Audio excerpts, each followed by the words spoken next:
की कशा प्रकारे दात घासले पाहिजे किंवा दिवसातून किती वेळा घासले पाहिजे? दात एकदम हलक्या हाताने घासायला पाहिजे, एकदम जोरात नाही घासायला पाहिजे, कारण त्याचा परिणाम एनॅमलवर होतो.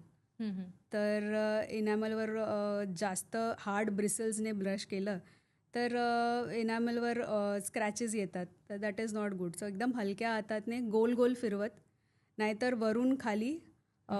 यूट्यूबमध्ये खूप सारे व्हिडिओज आहेत, modified bass technique of brushing, तर ते जाऊन बघू शकता आणि त्या हिशोबाने ब्रशिंग करू शकता. ब्रश जे आहे वरचा दाताला ब्रश करण्यासाठी 45 डिग्रीज अँगलमध्ये ब्रश पकडायचा आणि हिरड्या आणि दातांचा मध्ये नीट बॅक अँड फोर्थ स्ट्रोक्स आणि डाऊनवर्ड स्ट्रोक. तसेच खालचे दात जे आहे त्याला पण ब्रश आपण 45 डिग्रीजमध्ये पकडून बॅक फोर्थ आणि अपवर्ड स्ट्रोक्स असं करून ऑल 4 क्वाड्रंट्स, म्हणजे उजवा, डावा, वरचा आणि खालचा 30 सेकंड्स ईच क्वाड्रंट, असं 2 मिनिट ॲटलिस्ट ब्रश